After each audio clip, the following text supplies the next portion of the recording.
Et Sarlat, dans les années 60, bénéficie de la loi Malraux, qui permet la protection et la rénovation du patrimoine. Donc tout ce que vous voyez ici aujourd'hui est classé. Sarlat est la ville en France qui a le plus de monuments classés au mètre carré.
Peut-être aussi l'huile des noix.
Ce qui reste juste de l'abbaye, c'est son clocher-porche que vous pouvez voir, surmonté de son bulbe et de sa toiture.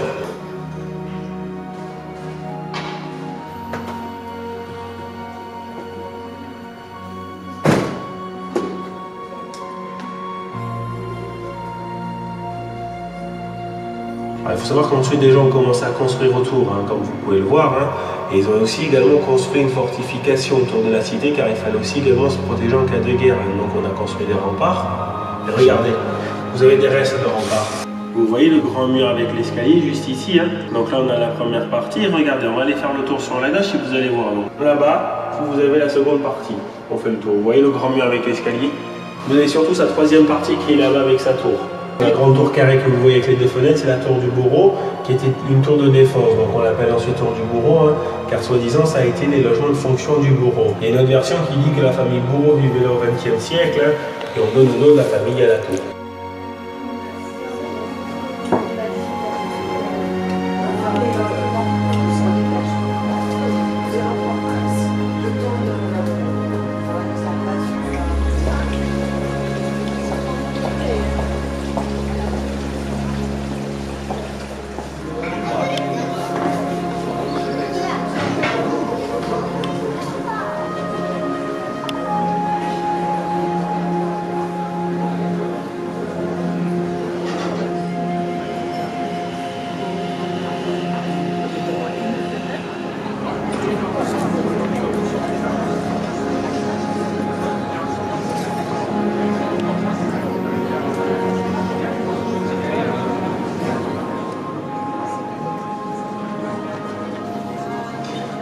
Alors regardez aussi en vous promenant dans la cité, vous allez également remarquer beaucoup de tours.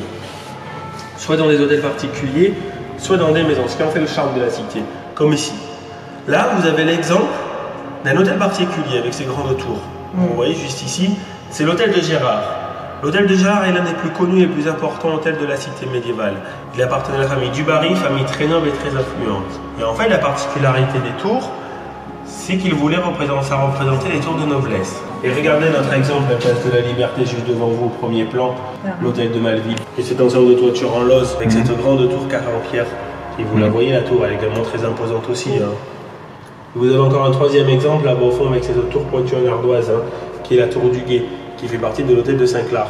Et là, on est sur une tour circulaire.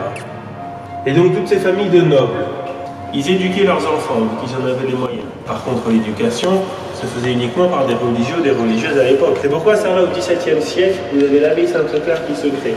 Ce grand bâtiment en forme de L avec les arcades. Mais ce sont les religieuses de Saint-Clair, les Clarisses, qui s'y installent et qui permettaient à l'éducation des jeunes filles de familles de nobles. Et il fallait aussi également les jeunes garçons. Juste à côté, ce grand bâtiment qui est là en pierre, qui était le cloître des Récollets. C'est devenu aujourd'hui une école primaire qui s'appelle Jules Ferry, et l'abbaye Sainte-Claire, c'est devenu des logements sociaux.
Vous promenez à côté, juste derrière la cathédrale en forme d'obus, vous la voyez. Alors c'est de style roman, c'est le dernier monument des temps des moines bénédictins, c'est très ancien, c'est du XIIe siècle.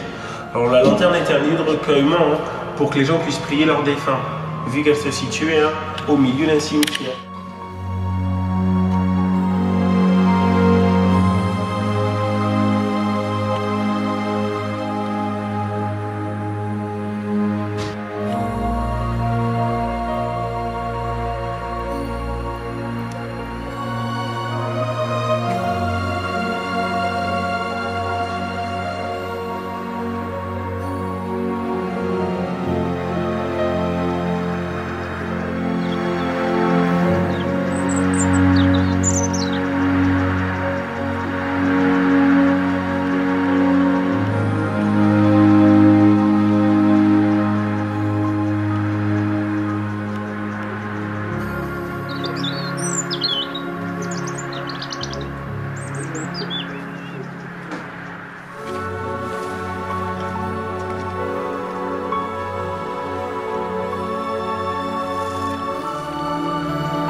Alors aujourd'hui à Sarlat, vous devez savoir que vous avez une population de 10 000 habitants. Vous avez 600 personnes qui vivent à l'année à Sarlat, dans la cité médiévale. Comparé au Moyen-Âge, nous sommes montés à 6 000 personnes dans cette cité. Aujourd'hui, vous avez 2 millions de visiteurs par an.